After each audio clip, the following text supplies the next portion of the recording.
बोले पुरुषोत्तम भगवान की जय। अर्थ सप्तदशो अध्याय प्रारंभ। श्री गणाधिपते नमः। श्री भगवान नारायण नारद जी से सूत जी सोनगादि ऋषियों से कहते हैं, भगवान विष्णु से पुरुषोत्तम मास के महात्म्य को सुनकर लक्ष्मी जी कहती हैं, हे महाप्रभु, जिन नर नारियों में उपवास करने की सामर्थ्य न हो उसको कौन सा कर्म करना चाहिए जिससे पुण्य प्राप्ति हो सके।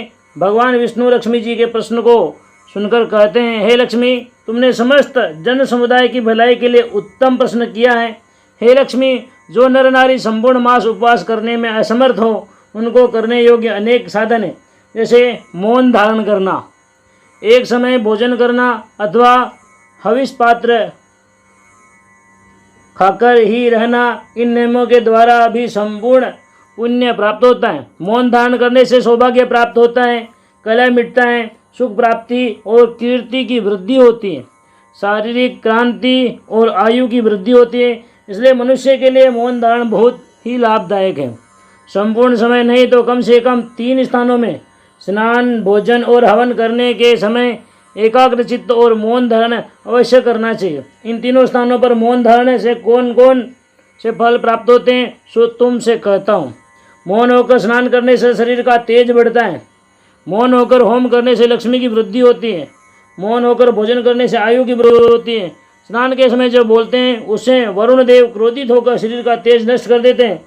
होम करते समय जो बोलते हैं उन पर अग्नि देवता कुपित होकर लक्ष्मी को धन की नष्ट करके दरिद्री बना देते हैं। भोजन के समय जो बोलते हैं उनकी आयु का हास्य होता है। मृत्यु कुपित होकर शरीर को रोग ग्रसित कर आयु का हरण करती है। इसलिए मनुष्य को इन तीनों स्थानों पर अवश्य ही मौन धारण करना चाहिए। हे लक्ष्मी, इन तीनों स्थानों का मौन तो मनुष्यों को हमेशा ही करना चाहिए, परंतु पुरुषोत्तम मास का मौन विशेष पुण्यदायक होता है। सभी प्रकार के पापों का शमन होता है, समस्त मनोकामनाएं परिपूर्ण होती हैं, अक्षय पुण्य की प्राप्ति होती है। इसी पुण्य के प्रभाव से देवर्षि नारद अत्यंत नीच और दासी पुत्र थे, परंतु उन्होंने पुरुषोत्तम मास में मौन धारण पुण्य के प्रभाव से सत्संगति प्राप्त कर सत्पुरुषों की कृपा से ब्रह्मत्व प्राप्त किया और कुरुक्षेत्र में तपस्या और उपवास के प्रभाव से ज्ञानी और ब्रह्मपुत्र की उपाधि प्राप्त कर समस्त ऋषियों में श्रेष्ठता प्राप्त की। हे लक्ष्मी, सभी साधनों में सरल और श्रेष्ठ मौन व्रत साधन कहा गया है। अनेक तीर्थों की यात्रा, समस्त मासों के धार्मिक कृत्य, ये सब पुरुषोत्तम मास में मौन धारण कर्म के सामने तुच्छ हैं। इस पुण्य कृत्य की प्रशंसा ब्रह्मा, महादेव आदि अनेक देवता ने की है। मौन धारण के पुण्य प्रभाव से जन्म जन्मांतर के पाप नष्ट होकर अनंत पुण्य की प्राप्ति होते हैं। धर्म, अर्थ, काम, मोक्ष की उपलब्धि होती है। हे लक्ष्मी, इस विषय में एक पुरातन का इतिहास कहता हूँ। पहले अवंतीपुरी नाम की नगरी में एक वेद शर्मा नाम का ब्राह्मण रहता था। वह ब्राह्मण नित्य वेद पाठी, शांत स्वभाव, दानी, अभिमान रहित और तपस्वी व जितेंद्रिय था। अपने धर्म कर्म में रात दिन लगा रहता था। हमेशा पुरुषोत्तम मास में व्रत नियम धारण करके संपूर्ण मास श्रद्धापूर्वक व्यतीत करता था। अनेक समय व्यतीत हो गया, उसकी वृद्धावस्था आ गई। ऐसे ही समय पुरुषोत्तम मास का प्रारंभ होने से जब 3 दिन बाकी रह गए तब वह ब्राह्मण मन में विचार करने लगा कि मैं अनेक वर्षों से पुरुषोत्तम मास के व्रत, नियम, स्नान आदि करता था, परंतु अब मेरे में उपवास करने का सामर्थ्य नहीं है। अब मैं क्या करूं, कौन सा कर्म करूं तो मेरे से सार्थक हो सके, कुछ समझ में नहीं आता। इस प्रकार वह ब्राह्मण दिन भर विचार मग्न रहा और रात्रि में भी यही सोचता हुआ सो गया। अपने भक्त को चिंताग्रस्त देखकर परम दयालु भगवान पुरुषोत्तम रात्रि में उसको स्वप्न में दर्शन देकर कहते हैं, हे ब्राह्मण, तुम मौन व्रत धारण करो, इस नियम से तुमको संपूर्ण नियमों के फल की प्राप्ति होगी। इस प्रकार का आदेश देकर भगवान अंतर्धान हो गए। भगवान के अंतर्धान होते ब्राह्मण जागृत हो गया और आश्चर्यचकित हो मन में सोचने लगा, यह दीन दयालु भगवान की ही कृपा थी। मुझ पामर की असमर्थ और चिंताग्रस्त स्थिति देखकर स्वयं मार्गदर्शन करने के निमित्त मुझे आदेश देने आए। यह सोचते हुए उसके नेत्रों में आंसुओं की धारा बहने लगी और श्रद्धापूर्वक भगवान का स्मरण करते हुए कहता है, हे सारंगधर, हे दीन दयालु, मेरे दया ऊपर कृपा कर, मेरे उद्धार के लिए आपने इतना कष्ट किया, आपके इस उपकार को मैं कैसे चुकाऊंगा। इस प्रकार प्रेम में निमग्न होकर बारंबार भगवान को दंडवत नमस्कार करने लगा।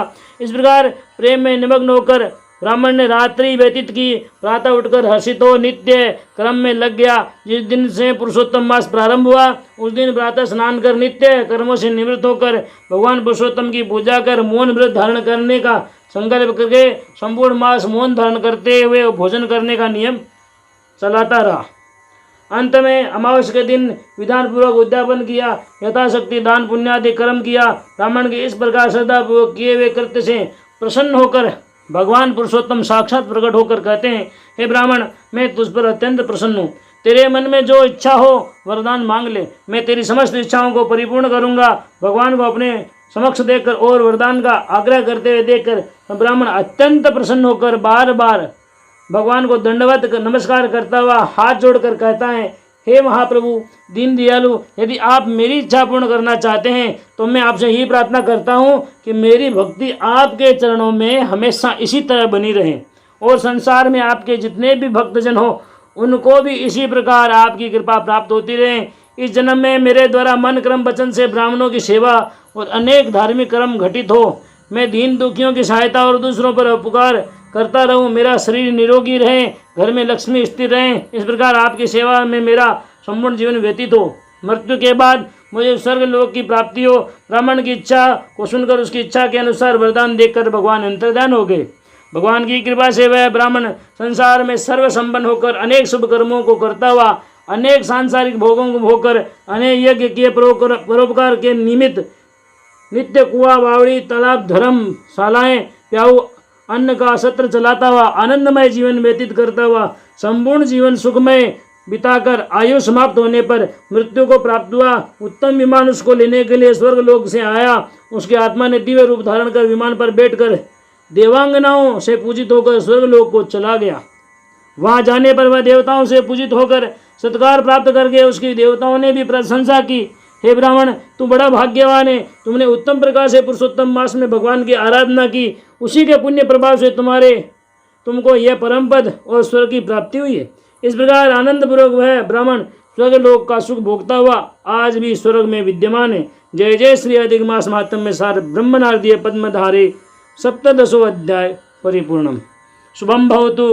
बोले पुरुषोत्तम भगवान की जय।